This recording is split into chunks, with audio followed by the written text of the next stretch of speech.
Finalmente chegou aquele dia em que a gente veste a camisa da Irani. Sim, vamos falar sobre o seu desempenho de 2022 e também algumas perspectivas para 2023. Sem dúvida nenhuma, é uma empresa que vale a pena você dar uma olhadinha se você gosta de dividendos e entender também um pouquinho sobre a plataforma Gaia, que é para mim um conjunto de investimentos sensacional que pode trazer muito resultado e na realidade já está trazendo para essa empresa antiga, porém nem tão conhecida. Vamos também falar um pouquinho lá no final do vídeo se vale a pena ou não você comprar no preço que está atualmente. Será que o dividend yield está atrativo? Me acompanha até o final que você vai saber.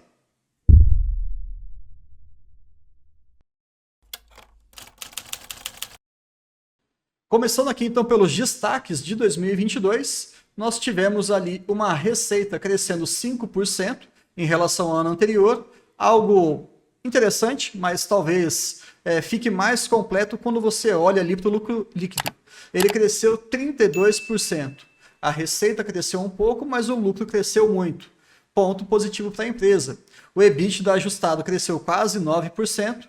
E eles chegaram num cumulativo de 711 milhões de investimentos na plataforma Gaia. E eu tenho um vídeo falando bastante sobre como que funciona a empresa, quais são as perspectivas para esse projeto, da onde que surgiu, como é que ela faz aquela questão da economia circular, quais são os diferenciais dela, que a gente pode resumir tudo isso no Irani Day. É um vídeo mais denso, mais longo, mas é com muita informação. Eu fiz para vocês no final de 2022, eu vou deixar aqui o link para que vocês possam assistir e sem dúvida nenhuma consigam entender de tudo que a gente vai falar aqui sobre essa empresa, ok? Mas lembrem-se, só um pequeno adendo aqui, a plataforma Gaia estava projetando aí, né, para ser gasto nesse grande projeto, algo em torno de 1 bilhão. Até dezembro de 2022 eles já gastaram 700 milhões. Então, aquela parte mais complicada já passou. Aí eles já estão, né, no finalzinho do investimento. A dívida líquida pelo EBITDA está em 1,38, algo excelente diante do país em que a gente está tendo agora em relação aos indicadores, né, sociais, econômicos, financeiros como um todo, melhor dizendo. Cresceu, né, essa dívida, essa alavancagem, melhor dizendo, mas ainda está bem saudável. O custo, nós falaremos um pouquinho mais para frente, mas me chama a atenção aqui dos seus 13,8%. E o ROIC, que para mim eles fazem uma apresentação, né, um slide lá na frente, que você consegue enxergar qual que é a geração de valor dessa empresa, o porquê que ela merece ter uma atenção um pouquinho especial. Mas vamos dar seguimento aqui. Só para que a gente tenha aqui uma noção interessante da receita líquida, que é o que eu tinha abordado inicialmente, percebam que ela cresceu realmente 5%, foi algo bem tímido, bem suave mesmo, mas em relação ao seu EBITDA e também em relação à margem, que está aqui pequenininho, ela conseguiu crescer. Agora pare e pense em informações que estão nesse slide. Uma margem de 30%, 31%, quase 32% já é algo bem bacana. E você também tem ali o EBITDA ajustado, a geração de caixa crescendo quase 9%, isso é algo positivo. Nós queremos também enxergar outras métricas, mas essas daqui crescendo um pouquinho mais, um pouquinho menos, está ótimo. Não espere que todo ano você vai ter uma porrada de crescimento de 2 dígitos ininterruptamente. Não é assim que funciona a vida real, tá bom? Mas vamos lá. Esse slide está na parte do release deles, em que eles mostram a receita líquida, e eu queria deixar claro um seguinte aspecto. Olha a preponderância do mercado interno, corresponde ali a 85% de tudo que eles têm de receita. E pouquinho, né, algo próximo ali de 15% para um mercado externo. Então você pode já colocar algumas diferenças em relação a uma empresa que é focada para o Brasil e uma empresa que é focada para o mundo. Por quê? Nesse aspecto já fica claro. Uma possível oscilação do dólar não vai impactar tanto, é claro que tem seus desdobramentos indiretos, mas não vai impactar tanto no balanço da empresa. E quando a gente olha para esses 15% e joga aqui para o mundo, percebam que eles estão bem diversificados. 23% para a Ásia, 34% para a Europa, América do Sul 30%, e ali a África e a América do Norte totalizando ali seus 13%. Sim, o foco ele é nacional, mas eles estão participando aí, né, aos poucos no mundo inteiro praticamente. E agora a gente vai falar com alguns detalhes, alguns números, mas eu gosto de trazer esse slide aqui porque a gente precisa entender como é que a empresa ganha dinheiro. 56%, ou melhor dizendo, pegando os dados de 2022, 55% da receita vem das embalagens, 35% vem do papel e 10% vem das resinas. Algo bem menos relevante, que sofreu bastante esse ano, mas que bom que é uma parcela menor. Agora vamos destrinchar cada um desses 3 grupos, combinado? Olha só na parte de embalagens, que eles falam aqui de uma maneira mais indireta, papelão ondulado. Muito importante fazer uma boa compreensão desse slide, tá? Volume de vendas e preços médio. Em papel, só para que você não fique estranhando esse nome aqui a mais, é a Associação Brasileira de Embalagens em Papel. Tá? Fica fácil de você lembrar. Ela vai mostrar mais ou menos o comportamento da Irani e também de outras empresas que fazem parte desse segmento. Então, se você vai perceber alguma discrepância, algum aumento súbito ou uma queda súbita na sua empresa, tente enxergar para saber se aquilo é em relação a apenas ela ou está atingindo todos os seus concorrentes. Se for algo mais do ambiente, menos mal. Mas vamos fazer aqui os comparativos. Acho que você vai gostar disso aqui. O volume de vendas, pensando no setor como um todo, teve uma queda de 2,2% em termos de toneladas. Já a Irani, também nessa métrica de tonelada, apresentou um crescimento de 1,5%. Bom, ponto positivo. Quando a gente olha em metros quadrados, o segmento também apresentou uma queda de 1,7% e a Irani caiu 1,1%. Opa, teve queda, isso é ruim? Mais ou menos. Por quê? O segmento como um todo caiu mais. Então, em termos de toneladas, eles conseguiram crescer e em termos de metro quadrado, eles caíram menos do que os seus pares. Tá bom, não tá ruim não, tá? De verdade. E olha que adendo, né, que adicional bacana. O preço médio, a Irani, em termos de tonelada, ela aumentou por volta aí de 1,8%, além de ter crescido em termos de volume por tonelada. Então, vendeu mais e vendeu mais caro. Ótimo. E na parte de metro quadrado, que é uma outra interpretação, eles, por mais que eles tenham vendido uma quantidade menor, eles venderam 4,2% mais caro. Então, beleza. Lembrando, tá, que a gente está falando de algo que representa 55% da receita. Olhar isso aqui é fundamental. Outro ponto aqui, que é a parte de papel, né, que eles vão chamar com esse mesmo nome aqui, representa 35% da receita. Nós tivemos uma oscilação muito pequena das vendas, né? Ficou praticamente ali em linha na parte de toneladas. Mas agora tem uma outra interpretação bacana. Quando a gente vai falar de papel, tem 2 grandes subgrupos. Nós temos os flexíveis e os rígidos. A gente tem que olhar o volume, né? A questão unitária, se foi vendido a mais, e também como que comportou o preço médio desses produtos. Bom, o preço médio do flexível, ele cresceu 16%. E o preço médio do rígido caiu 9%. Vamos refinar mais? Vamos. Olha só, o peso das vendas totais dos flexíveis é muito maior dos rígidos. Então, aqui eu estou falando de 2021. Essa proporção ela se manteve também em 2022. Uma parte muito grande vem dos flexíveis. E eles tiveram um aumento expressivo. Já essa pequena porcentagem aqui que está relacionada ao rígido, teve um decréscimo sim do seu preço médio. Então, não gostaríamos, né, de ver uma redução em nenhum contexto. Mas já que caiu, caiu daquilo que tem uma menor importância para o balanço total da empresa.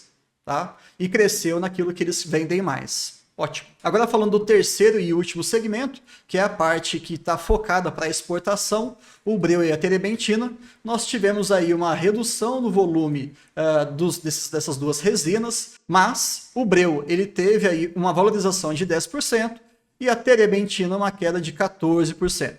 De novo, aquela mesma interpretação, essa parte mais escura, ela faz referência ao breu. Então, eles conseguiram ter um aumento do preço médio do breu naquilo que eles vendem mais. E a terebentina, que tem uma participação bem menor, teve sim um decréscimo de quase 15%. Estão conseguindo entender esses gráficos? É bem bacana porque eles mantêm essa padronização todo trimestre. Então, eu já estou até adiantando algumas coisas para que vocês não tenham tanta dificuldade no futuro, nos próximos balanços. Agora a gente vai falar uma questão sobre endividamento e dívida, né? Líquida dividido pelo EBITDA, aquele grau de alavancagem. Por que gravar esse número de 2,5 em relação à Irani é fundamental? Ela tem o costume de entregar 25% do seu lucro líquido ajustado todo trimestre, tá? Ou mais ou menos todo trimestre. Esse é o comportamento deles. Beleza. Só que existe um adicional. Quando você fecha aquele ano, por exemplo, 2022, é feito no início do ano seguinte, no caso em 2023, uma reunião, uma assembleia, para que eles definam se vai existir ou não uma distribuição a mais referente ao ano todo. Isso é muito bom, vem uma bela paulada por aí, tá? Como eles estão conseguindo manter essa alavancagem abaixo de 2,5, mesmo que ela tenha aumentado de 2021 para 2022, hoje está em 1,38, muito provavelmente eles vão entregar sim 25% de todo o resultado do ano passado. Aí você pensa, 25% entregue todos os trimestres, ótimo. E 25% adicional depois de uma vez só, a gente pode falar, querendo ou não, de um payout anual médio de 50%, não é? Então, eles estão de parabéns, porque a remuneração para o acionista está bem interessante, tá? E os preços também estão ajudando bastante. O custo médio da dívida está na casa dos seus 13,8% nos últimos 12 meses, né? Pegando aí uma taxa anual. Eu confesso que não é um valor que me agrada muito, não. Mas diante de tudo que a gente está vivendo no Brasil e também no mundo, paciência, né? Precisamos de empresas com baixa alavancagem para que os nossos negócios, os nossos investimentos não corram tanto risco. O custo da dívida média ela tende a aumentar em todos os segmentos, mas se ela tiver uma boa gestão do seu dinheiro, tá maravilha. Agora aqui cabe uma crítica, tá? Uma das poucas críticas que eu vou apresentar para a Irani é essa questão aqui da divisão em relação às suas dívidas de curto e de longo prazo. Quando você olha essa foto, você fala, poxa, qual que é a crítica que o Bruno vai falar, sendo que 85% está em longo prazo e no curto prazo está em 15%, que é algo sim interessante, tá? É que o ano de 2021, isso estava em 10% no curto prazo e 90% no longo prazo. Tudo bem, é claro, a gente tem que entender que nós estamos saindo de um grande ciclo de investimento, muito dinheiro foi colocado na plataforma Gaia, que eu vou falar um pouquinho para vocês aqui para frente, e tudo mais. Então, as condições do nosso cenário nacional estão mais complicadas, então isso vai acontecer, essa pequena piora. O que eu quero que vocês fiquem atentos vamos observar como é que isso aqui vai andar no ano de 2023. Não queremos que ela crie algum gargalo, porque o que acaba acontecendo? Aqui fica uma outra crítica também, eles não colocaram o cronograma de amortização. Quanto é que ela tem que pagar das suas dívidas ano após ano? E eu quero saber disso, porque se a dívida estiver bem gerenciada, a gente não vai ter nenhum comprometimento pontual dos dividendos. Para quem estiver um pouquinho mais ligado aqui no canal, e se você ainda não é inscrito, clica aqui no botão inscrever-se, faça parte da nossa comunidade, também aqui, como no WhatsApp, eu vou deixar o link do nosso grupo, mas já está sabendo, né, quem já faz parte, já está sabendo que eu estou falando de TRPL, que tem ali um grande gargalo para o ano de 2024. Isso vai comprometer o dividendo no curto prazo? Não sei. Então, eu gostaria de um pouquinho mais de transparência. Mas eu tenho certeza que eu vou mandar um e-mail para eles depois que eu gravar esse vídeo, perguntando como é que está essa distribuição ao longo dos próximos anos. Mas fiquem atentos, tá? Todas as empresas fiquem atentos em relação a essa métrica. Ou seja, aqui eu estou falando de endividamento, alavancagem, custo de dívida e etc. Se as outras empresas entregassem esse gráfico, eu ficaria muito feliz. De uma maneira bem grosseira, tá? A linha verde, mais grossa, ela fala em relação ao retorno sobre capital investido. É o tal do ROIC. É uma medida de eficiência da empresa ou do investimento. E a linha um pouquinho mais escura e também mais fina, ela está falando em relação à questão do custo de capital. É uma média daquilo que você está tendo de custo e daquilo que você está tendo de retorno. Quando você tem esse gap, esse intervalo aqui entre essas duas linhas, a gente fica satisfeito. E percebam como que ela tem melhorado essa diferença a partir de 2020, finalzinho de 2020. Estava girando em torno de 6%, né? 12 menos 6, e hoje está de 23 menos 9, está girando ali na casa dos seus 14%. Foi um aumento bem expressivo. É claro que a gente tem que ser justo, né? E olhar aqui que o ROIC já chegou a ser 25,5%, hoje está com uma pequena queda girando em torno de 23%, mas ainda está muito positivo. Isso aqui traz uma percepção boa em relação à empresa. Queremos que esse gap se mantenha, ele pode fechar eventualmente ou até diminuir, mas em tempo algum isso pode se inverter. Aí o negócio está muito feio. Mas a Irani está fazendo bem o seu dever de casa, então eu acredito que isso não vai acontecer. Outra forma aqui de remuneração que eu tenho gostado bastante É o programa de recompra que eles começaram em 2022 e o objetivo é retirar do mercado, da circulação, melhor dizendo, 10% do total de ações. E para entender com detalhes um pouquinho como é que funciona essa remuneração indireta, é claro que nós temos as diretas também, eu vou deixar um vídeo bem antigo, que por sinal eu estou pensando até em regravar, deixar ele com um layout, né, alguns equipamentos mais novos, como vocês estão percebendo no vídeo de hoje aqui, falando sobre essas formas de dividendos, de juros sobre capital próprio, recompra de ações, bonificações, subscrição. Isso aí é importante você perceber quando é que você está ganhando e como você está ganhando. Mas já que a gente está falando de remuneração, vamos falar de proventos. Olha só que bacana. Nós tivemos ali para o ano de 2022, considerando a cotação de R$ 6,90, que foi o fechamento do último dia ali de 2021. Então eles estão assim forçando um pouquinho a barra, né? Já tem um tempo. O yield está girando em 9,27%. Se a gente fizer aqui uma conta referente ao preço de hoje, eu estou gravando no dia 6 de março de 2023, é só para vocês entenderem, tá? 0,63 dividido por 8,65. Temos um yield aí de 7,28%. Bem menor do que eles estão desenhando aqui, né? Mas tudo vai depender da sua cotação base. Bom, paciência, sem problemas. Mas a gente enxerga que para os próximos anos, muito provavelmente a gente vai ter bons dividendos vindo.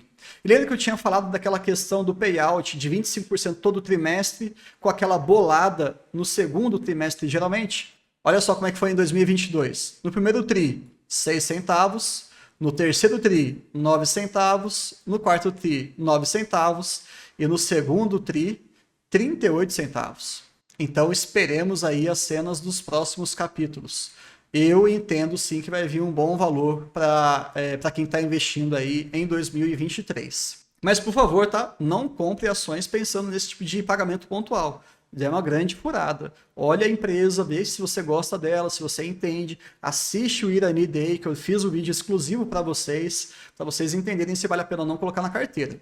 Rapidamente falando aqui sobre a plataforma Gaia, é um grande ciclo de investimento. Eles dividiram em vários pequenos grupos, algumas vezes ali relacionado à questão da produção mesmo, né, da sua parte de máquinas e por aí vai, mas também eles estão investindo na autossuficiência energética. E para mim isso é um grande diferencial.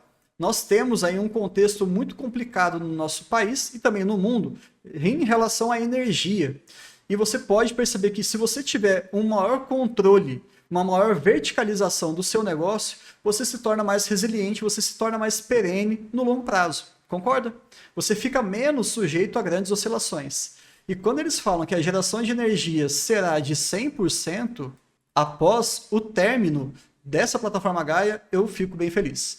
Lembrando também que eles estão com um foco ali de capacidade produtiva, um aumento aí da produção de celulose com o Gaia 1, lembra? Daqueles subgrupos que eu acabei de citar, e também um aumento aí de 23% na produção de papel ondulado. Eu gosto disso e eu vejo que vai acabar sendo refletido, não tem jeito, né, para o acionista no médio e longo prazo. Agora vamos para aquilo que interessa, né, que vocês gostam muito. Vale a pena comprar ou não vale? Bom, quando eu fiz o print aqui ao longo do dia 6 de março de 2023, a cotação estava 8,71. Se você for observar, o preço teto médio está abaixo, ou seja, não está interessante para comprar, mas a perspectiva do AGF+, é que hoje estaria interessante comprar até 14,16 centavos. Como é que eles chegaram nesse cálculo? Eles pegam a projeção para o ano inteiro, que é toda essa barrinha aqui que está cinza, está gerando em torno de 85 centavos, e aí você divide por 6%. Vai dar esse valor aproximado aqui.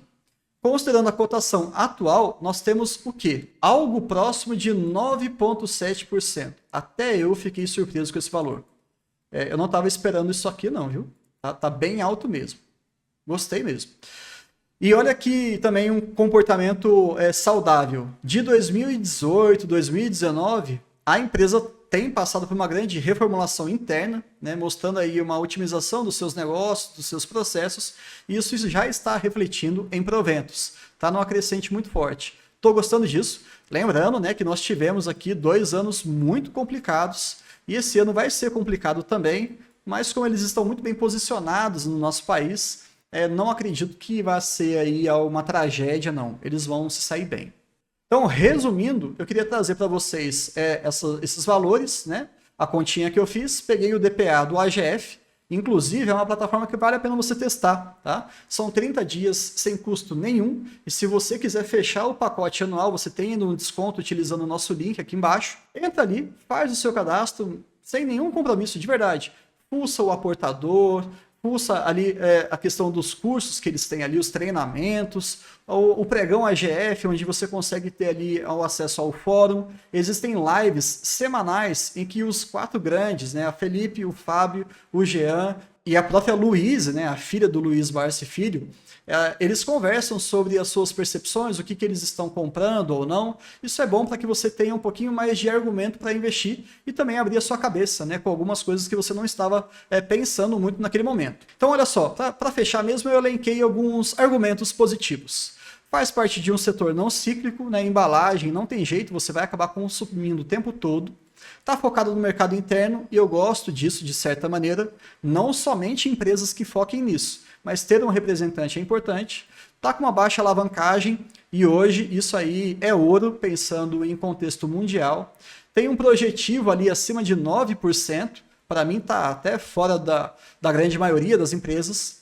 Está na fase final do seu ciclo de investimentos, né? A plataforma Gaia, 1 bilhão, já colocaram 700 milhões, então falta pouco. E tem uma previsão interessante aí de pagamento de dividendo no curto prazo e também no restante dos outros trimestres. Então, são bons pontos para você pensar em ter ou não ela hoje na sua carteira. Tá bom? Espero que vocês tenham gostado. Se inscrevam no canal, compartilhe com seus amigos, deixe o seu comentário, vê se faz sentido esse tipo de conteúdo. E se também você tiver alguma sugestão, fala pra gente. Tá bom? Até o próximo vídeo.